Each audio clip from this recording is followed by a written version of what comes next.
Education brings that hope because that's what they see in terms of the way for a better life. So by bringing the power of education, we're hand-delivering hope, which is what can, in a sustainable way, change those communities forever. Jimmy and Christy Cook, professors at the University of Missouri in Columbia, are founding members of Be the Change Volunteers and are changing the world through the gift of education. We're a development aid organization, and we're empowering communities, and we're doing it culturally appropriately. We're not building American schools, we're not invoking American curriculum. What we're doing is empowering them to make their community better for what they need for their future. Finding out what is culturally appropriately and architecturally appropriate is part of that building process. For instance, in Nepal, they had to be earthquake safe. In Cambodia, it was on the water. It was a floating school. In Papua New Guinea, it was teak trees because that's what they had in the environment. It does need to be sustainable both structurally and then culturally. One example of that is Cambodia, on the floating village. The color of the school was critically important because colors there signify religion. If we would have made it red, a certain sect of the culture wouldn't have come to the school. If we would have made it yellow, the other sect would not have come. But blue means welcoming to everyone, of all cultures, all religions, and so the school is blue. All of these are in a very remote, developing world. They don't really have access to anything. Papua New Guinea is one of my favorites, and it's a long way away. And it's everything you can imagine out of National Geographic. And the welcoming celebration there was unbelievable. The community was amazing. We had on-site over 100 community members every day. The cool thing is we were working 9 days, and that was one of them where we literally took from first shovelful to completed classroom with desk, chalkboards, painted in 9 days because of community involvement.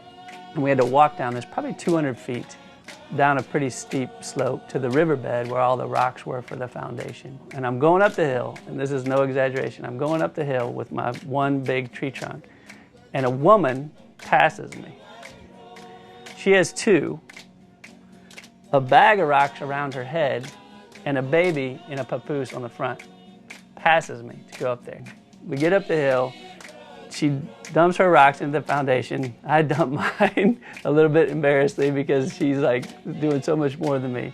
She turns around, looks me dead in the eye, and in very broken English, put the biggest smile on her face, she goes, "My kid's going to school here."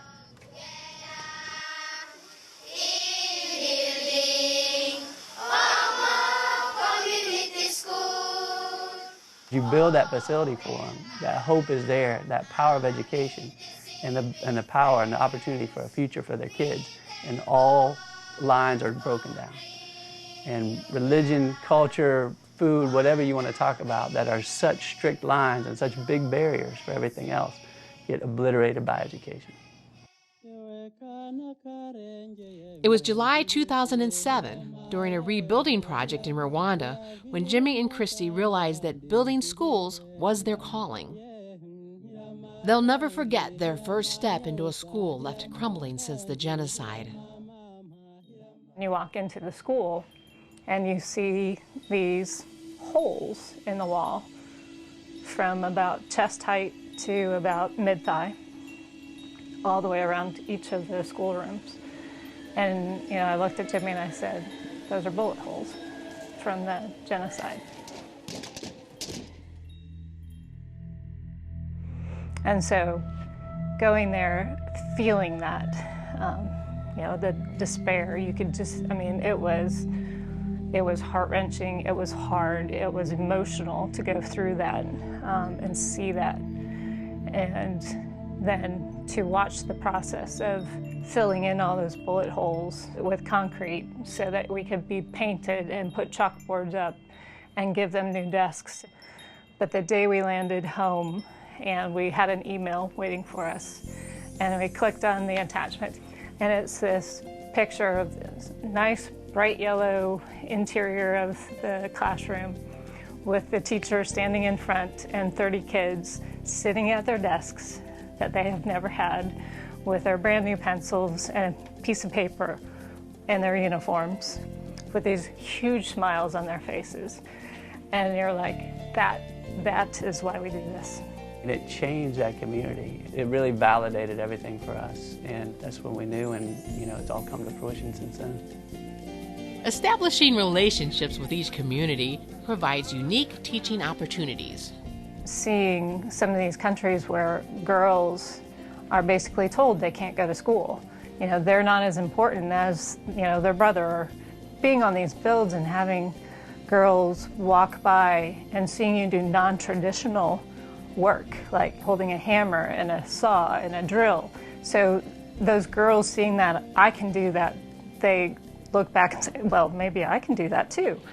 They teach these communities that recognizing the value in every person saves lives and strengthens the community. They have a hill in Guatemala where kids with disabilities are not thought of as community members.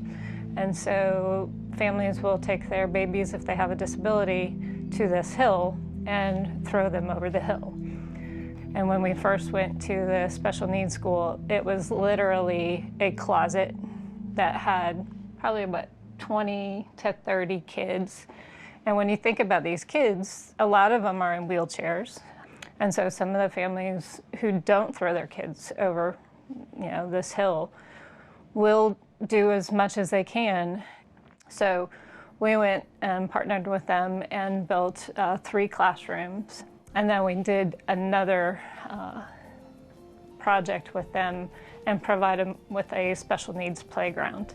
And so these kids who, watch their brothers and sisters and people in the community playing on the playground, longing to be able to do that, to have them now have this opportunity and seeing those big smiles on their faces when they experience swinging for the first time in their life. It's just really rewarding. It changed the community as well, because here, this organization's coming all the way here just for these kids. So yeah, they are valuable and they can contribute. While Be the Change volunteers are literally changing the world, the impact it has on their own lives is immeasurable. One thing that changed our perspective is true joy. I've never seen true joy until I went there. And it's amazing, right? Because you think like they have nothing to be joyful about. But that's kind of the key, is it's simple.